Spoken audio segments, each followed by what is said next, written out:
गांव खेतपुर में 3 महीने से बारिश नहीं हुई थी। आसमान जैसे रूठ गया था। नीले नहीं, धूल भरे पीले बादल हर दिन मंडराते पर बरसते नहीं। जमीन फट चुकी थी, दरारों में घास तक उगने से डरती थी। रातें अब और भी डरावनी लगने लगी थीं। नीम के पेड़ों से गुजरती हवा किसी और ही दुनिया की लगती, कभी सिसकियों जैसी, कभी किसी के रोने जैसी। दूर कहीं कोई कुत्ता भौंकता तो पूरा गांव ठहर जाता। धीरे धीरे लोगों के दिलों में अंधविश्वास ने पांव पसार लिए। किसी ने कहा देवी कालिका हमसे नाराज हो गई हैं। किसी ने गांव पर शाप दिया है। हर शाम जब सूरज ढलता और धूल उड़ती, गांव के चौपाल पर वही बातें दोहराई जाती। उसी गांव के सिरे पर जहां कच्ची पगडंडी खत्म होकर जंगल की झाड़ियों में समा जाती थी, वही रहती थी सावित्री। एक झुर्रियों से भरा चेहरा, सफेद बालों का जूड़ा और आंखों में ऐसा अजीब सन्नाटा जैसे सब कुछ देख चुकी हो। कभी लोग उसे प्यार से वैद्यमय कहते थे। हर घर में उसका नाम इज्जत से लिया जाता। किसी को बुखार होता तो उसकी जड़ी बूटी काम आती। किसी औरत को प्रसव पीड़ा होती तो सावित्री ही दाई बनकर जान बचाती। रात का तीसरा पहर था। बाहर हवा नीम के पत्तों में फंसकर कराह रही थी। अंदर झोपड़ी में दिया कांप रहा था। रूपा की चीखें मिट्टी की दीवारों से टकराकर गूंज रही थीं। थोड़ा और दम रख बेटी, देवी कालिका तेरे साथ है। बाहर खड़े लोग दीवारों के आर पार सिर्फ आवाजें सुन पा रहे थे।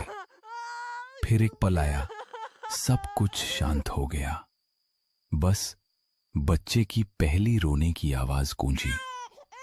दरवाजा खुला, सावित्री बाहर निकली, गोद में नवजात। चेहरे पर थकान थी, पर आंखों में एक कोमल सुकून। लेकिन उसी पल किसी ने झोपड़ी के भीतर झांका।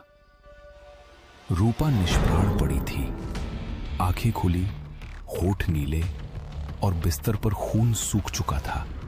1 सेकंड की चुप्पी के बाद, रूपा मर गई है भगवान, रूपा मर गई। देवी कालिका नाराज हो गई है। सावित्री ने ही कुछ किया है। चुड़ैल है ये, इसने देवी को अपमानित किया है। तू ही थी वहां सावित्री, तू ही थी जब रूपा चीख रही थी। हमने तुझ पर भरोसा किया था और तूने मेरी बहू को मार डाला। मुखिया जी, मैंने कुछ नहीं किया। रूपा की सांसें कमजोर थी, उसका शरीर थक चुका था।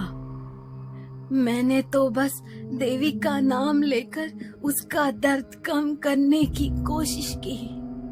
झूठ, हमने देखा था, तूने कुछ मंत्र पढ़े थे। वो मंत्र नहीं थे, वो प्रार्थना थी। हर जन्म कठिन होता है और मैंने तो हमेशा बच्चों को जिंदगी दी है। तो फिर ये मर कैसे गई? देवी नाराज क्यों है? देवी नाराज नहीं है, तुम हो गए हो अंधे। जिस देवी के नाम से जन को पूजा जाता है, उसी देवी के नाम पर तुम ये सब कह रहे हो। बोलना बंद कर। तेरे झूठे मुंह से देवी का नाम मत ले। तेरी दवाओं ने मेरी वंश की जोत बुझा दी। तू चुड़ैल है, तूने श्राप दिया।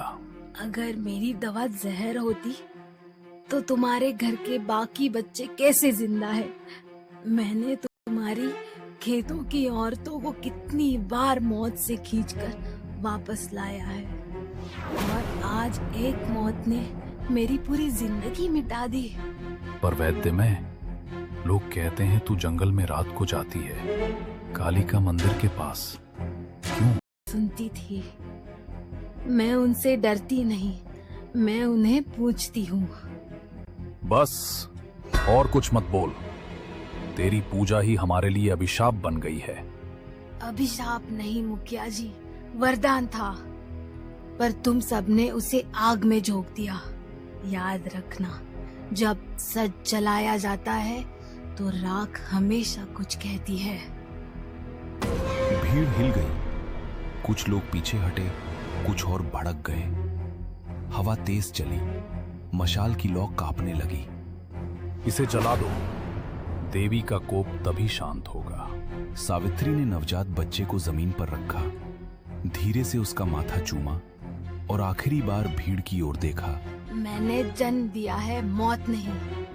पर अब तुम सबको खुद समझना पड़ेगा, कौन सच में जिंदा है और कौन मरा हुआ। लेकिन किसी ने उसकी बात नहीं सुनी। उसकी झोपड़ी में आग लगा दी गई। लपटों में जलते उसके औषधियों की खुशबू धुएं में घुल गई और उसी के साथ उसकी जिंदगी भी गांव से बुझ गई। वो धीरे धीरे अंधेरे में चली गई, उसी रास्ते से जहां जंगल शुरू होता था। वो जंगल जिसके बीच पुराना काली का मंदिर था, जहां सिर्फ धूल और मकड़ी के जाले थे।